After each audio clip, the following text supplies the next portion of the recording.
Hello, cartoon collectors. So I'm learning a little bit about the different Japanese coffees that come in cans, apparently, because I'm collecting these toys. So, internet searches tell me this toy, all of these toys here, are by this Suntory Boss company. So Suntory is a company, and they have a line of canned coffees called Boss. And I guess when they're trying to push their product, they include these free toys. So they have a bunch of different kinds here. This one's a Boss also. It says 120 yen, so that's like $1.20 in today's money. So not that expensive compared to Starbucks. And I think it's cool that you can get one of these. On a random note, this says Demitas. I've seen either as a Dido or a Kyosho Ferrari model, I think. And it had Demitas coffee on it. So different brands, I guess, are using toy cars to push coffee. Alright, and then the big one is called Wanda Coffee, which is owned by the Asahi Beer Company. They have a different line of cars. Alright, so we're talking about this one today here. This is a Chevrolet LT RS 2010. So this would be snapped onto one of these cans of coffee, I guess.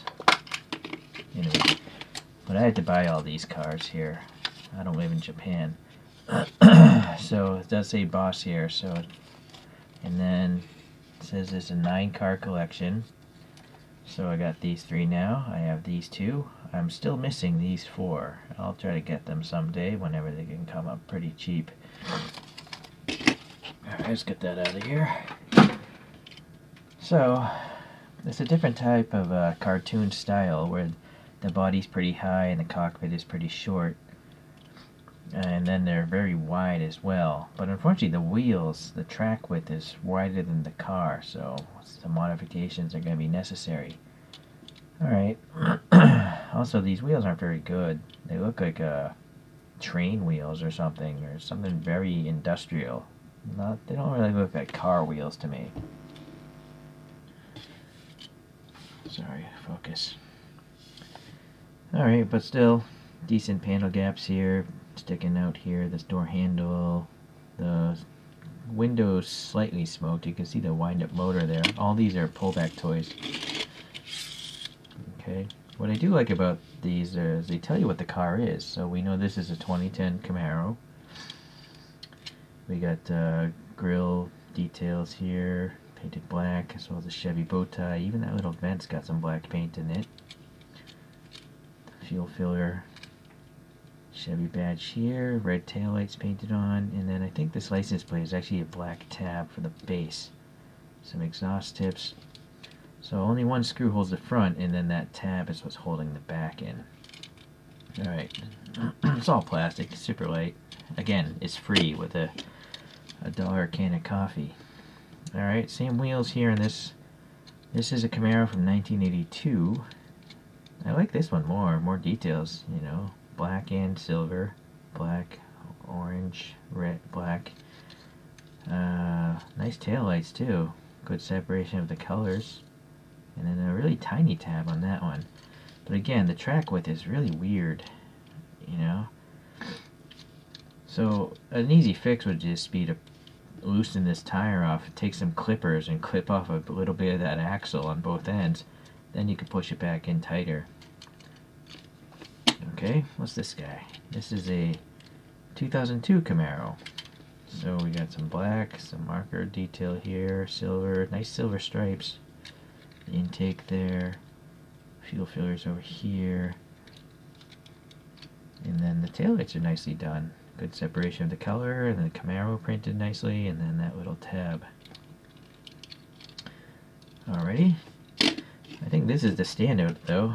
This is a 1933 Cadillac, and it's got super small wheels, but again, look how much this one sticks out. It's really strange. Alright, so the tab, there's a tiny tab there, and the screw there. We got silver on the grill and black in there, silver at this bumper, although the silver's not really applied very well there. Some details there. A spare wheel with some silver, protruding door handles. Must have suicide front doors.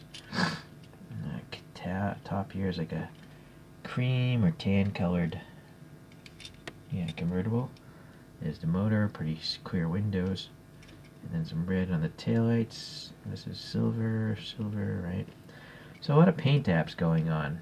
You know, it's pretty good for something that's, again, free. So, it's just so funny. It's so low, but so wide. That's why this style of cartooning is pretty nice. It's different from choro-q. I guess the only major problem I'm seeing is, you know, this one's okay, but these wheels, you know, they just look like, they're not good enough. Alright, turns out this is going to be a little bit of a tutorial and some warnings here. So the older WORDCs that I have came in this black box, and what happens in these is there's a rear wheel that's wider than the front wheels.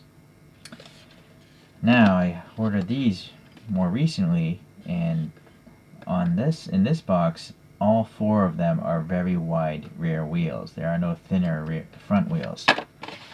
Unfortunately, when you order this stuff off eBay, you don't see the packaging. You just see alloy wheels. You usually don't even see the brand. They're just listed as 164 alloy wheels. So just keep that in mind. Here's a Camaro with the older wheels. So the tires are all the same. I took the tires off the original because the WORDC tires are very thin. These are the tires from the WORDC. So you can see sidewall wise, they're very flat and very thin. So I took the tires off, you know, this toy. But underneath here is a thinner alloy wheel than the rear. So it works without modification. This is Potafix Pro Putty, by the way. You can use any sticky putty. So I like that one. Now, with the newer one, which are these, all four wheels are much wider. You can even see it sticking a little bit past the tire. So for this one I had to shave away a bunch of material, and actually there are posts here to trap the axle, and I took those out as well. And I also, in this case, took some balsa wood and spray painted it black, and then the ends I just used a black paint pen, and it's double-sided taped here. Without this, there's just going to be a giant air gap. In fact, I should have done it here in the front, but I just wasn't thinking. So anyways, you don't need to put the piece of wood in, but if you don't, you're going to have to use a lot of putty, you know, to keep the wheel from dangling and stuff. So let's put this in here. This screw's already stripped. So not much putty is needed in the back because that wood is so close to the edge. I just gotta get the brake calipers in the right place here, right there.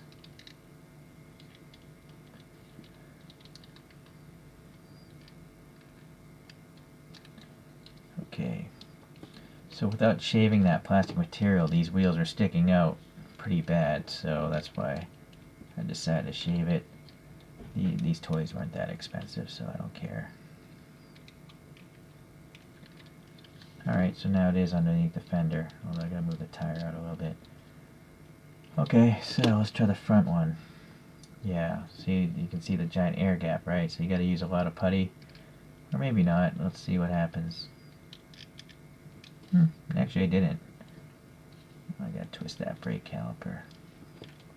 Maybe like that. Alrighty, let's try the other side.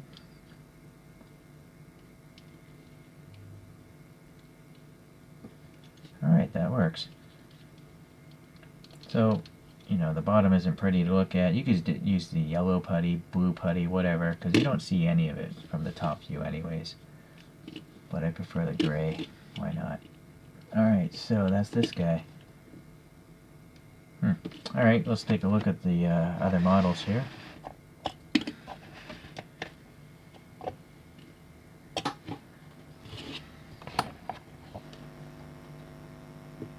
So for the old Cadillac, I just added some black paint, and I removed the tires so I could, you know, paint them silver with a paint pen. But the tires are so old, I don't know if they're gonna ever come back to round. When they're like sticking to the wheel so much, I think I deformed the tire tearing it off. And see, you can see it's not round anymore. We'll have to see in a couple weeks if that returns back to normal. But I clipped off the axles, and so I also filed away a little bit on this one in the front, and so now the wheels are underneath the fenders the way I like it. Okay, I also shaved off a little there with a file. Okay, yeah, this one looks cool, I think. And then, you know, with the putty, you can just set the wheels to steer if you want. So I think it's cool. As compared to some 1/64 scales, I don't really have any of these exact models, but I have this Kyosho Camaro. It's a classic Camaro.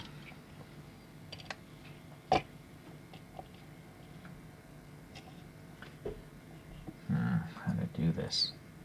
Well, I guess that's gonna have to do. And then I have this Racing Champions Classic Cadillac. It's a 1931 Cadillac.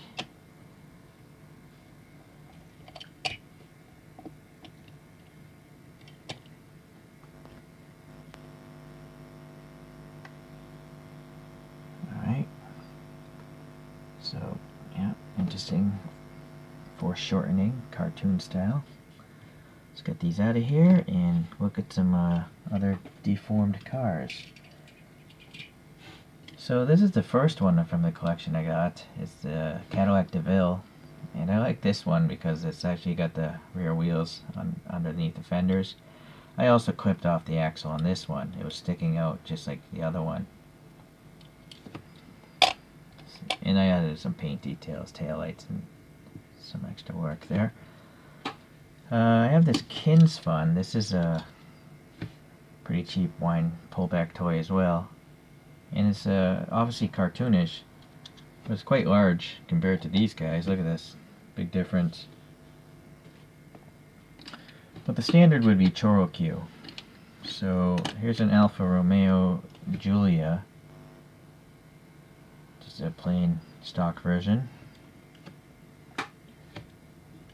So we'll put it next to that Camaro. So the footprint is relatively similar, but choro-q has a much taller greenhouse. And here's this, you know, a low-slung vehicle in real life, a Ferrari 250 GTO. But even still, that has a pretty tall greenhouse compared to these other guys. So as I say, you know, a different type of cartooning something out. Which style do you guys like more? The tall style or these low slung styles? I'm not sure. It's hard to say. The overall quality is much better with choro-qs, but they should be because they cost exponentially more. I mean, these things are free. Again, I said the word again. But I think they're really cool for free. I think these are really cool too, but you're getting what you pay for, or maybe paying more than what you're getting. Oh well.